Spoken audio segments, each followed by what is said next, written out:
जब हम आत्मिक रूप से हम बड़े होते हैं तो प्रभु अपने हिसाब से हमें बनाता है, सजाता है और मजबूत करता है।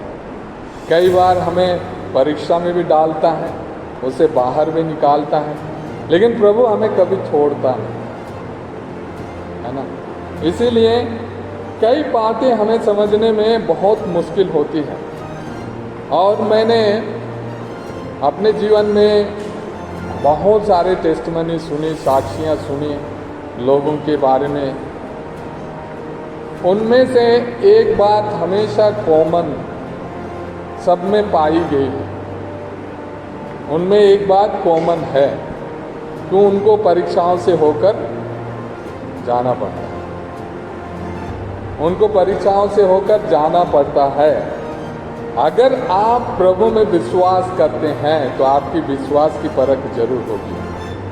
और जब प्रभु आपको इधर आपको उठाएगा तो इधर से भी आपको मजबूत करने के लिए एक दूसरी शक्ति को भी आपके विपरीत खड़ा होने देगा, ताकि आप इस विपरीत शक्ति से लड़ सके और मजबूत हो सके।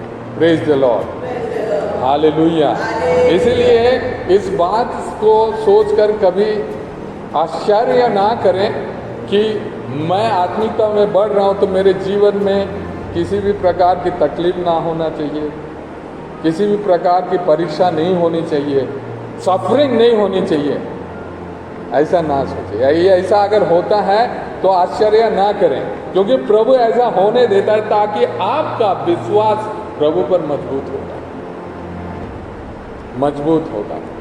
और कई बार ऐसा भी होता है, आप में से कई लोगों के साथ ऐसा भी हुआ होगा, जब आप विश्वास में पक्के होने के लिए ठान लेते हैं तो सबसे पहला जो क्वेश्चन आपसे किया जाता है, जब परिस्थितियां बिगड़ जाती हैं, आपके विपरीत हो जाती हैं, विश्वास की जब परीक्षा होती है, तब आपसे पूछा जाता है, क्या पूछा जाता है?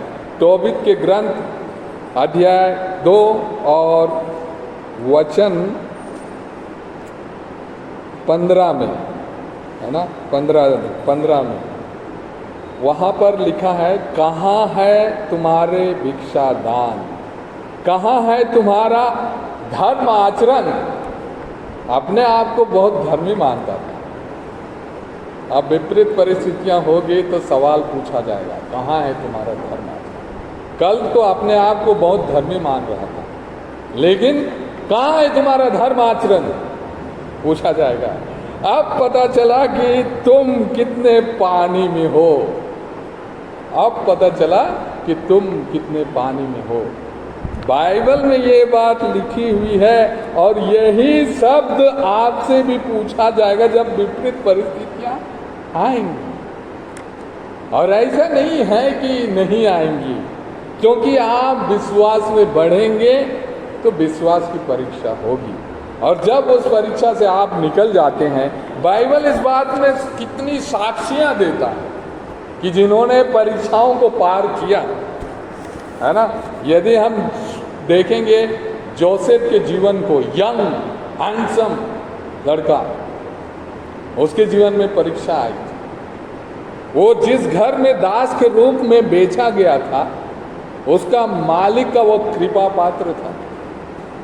पोतीफर के यहाँ वो उसका कृपा पात्र था। लेकिन जब पोतीफर उसको हर चीज़ों में नियुक्त कर देता है कि मेरे सारे संपत्तियों का आप एक आधिकारिक रूप से उसकी देख रेख करना है, अपने जो महल है उसका जो रहने का जगह था उसका पूरा उसको जिम्मेदारी इंचार्ज बना देता है। और एक बार जब वो बाहर चला जाता है तो उसकी पत्नी की कुदृष्टि उस पर थी, और जो उसकी पत्नी थी उसको पाप में गिराना चाहती थी। वो कहती थी कि मेरे साथ सो जाओ, इस प्रकार से। और जवान हैंडसम लड़का, आज अगर किसी लड़के के साथ ऐसा होगा तो क्या हो सकता। आज की वातावरण इतना दूषित हो चुका है कि जोसेफ के समान पाप को ना कहना बहुत मुश्किल है। आज कोई युद्ध कह सकता है पाप को नो, क्योंकि इतना अधिक वासना इस संसार में फैल चुकी है, प्रलोभन इस संसार में फैल चुकी है। लेकिन उस युद्ध ने, उस लड़के ने ना कहा, और उसका कीमत भी उसको चुकानी पड़ी। जेल में डाल दिया गया, लेकिन उस परीक्षा को भी पास किया और नेक्स्ट क्या बना, गवर्नर बन गया। तो इस तरह से हमारे जीवन में भी परीक्षाएं होती हैं, आती हैं। इसलिए हमें जब हम प्रार्थना में बढ़ते हैं, प्रभु में बढ़ते हैं, तो इन सब चीज़ों से घबराना नहीं है। प्रभु है, जिस प्रकार से उसने उसको निकाला जेल से, वैसे आपको भी निकाला।